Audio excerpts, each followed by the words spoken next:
Hello, this is Heather Hoffman, and today I have a simple way to add kind of a fun watercolor background detail on a card, leaving it kind of a freestyle look, but still keeping it as a, I don't know about you, I have a hard time just making a circle freehand. It's hard to keep it straight.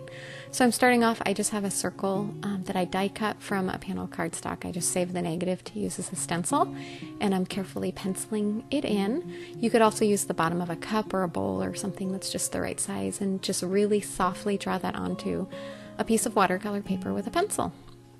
Now I chose to make my watercolor background, I just did yellows and oranges. This would be really pretty in blues and greens and pinks and purples. You could pretty much pick any color that you wanted. It's also really fun to use for like a galaxy background, to make like a little night sky scene or anything like that.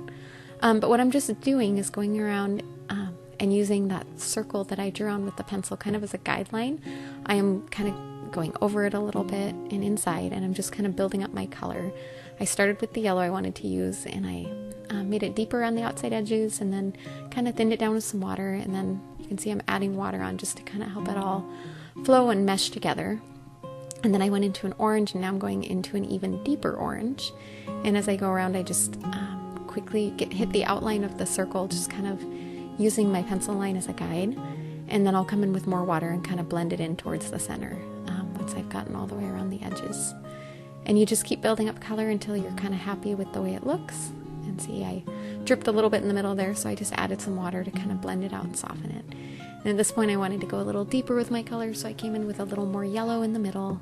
And again, just keep adding water to blend together and let it all kind of mesh and flow together.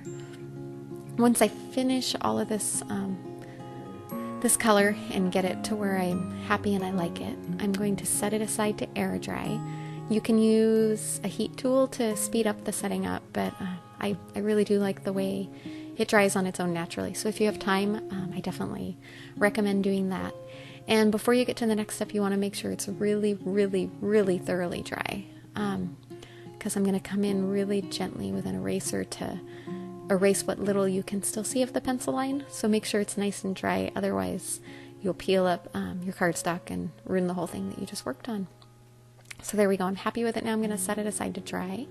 Now it's bone dry at this point, and I'm just using an ordinary pink eraser. You can use an artist eraser or anything if you have something fancier, but as long as you're nice and gentle on your touch with it, just a normal pink school eraser works great for this.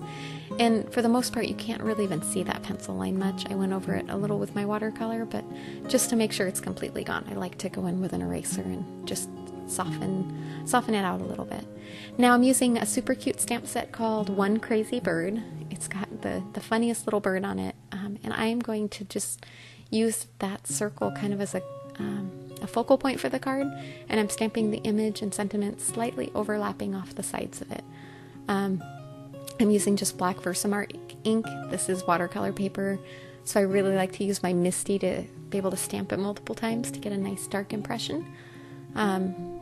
If you use the reverse of the watercolor paper, where you don't have as much texture, it will stamp a little easier and you'll have an easier time getting a clear image, but I wanted the texture of the watercolor paper on this card, so I was willing to put up with the little bit more challenge of the texture.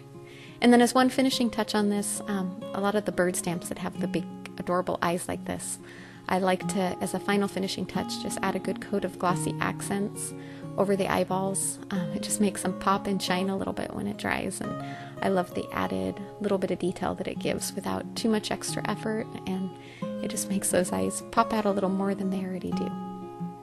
There you go, set it aside to dry, mount it on a colored card base, and then I did just draw a line with a ruler and a black pen around the outside just to kind of ground and keep the image together. Thanks so much for coming by today. Have a wonderful day.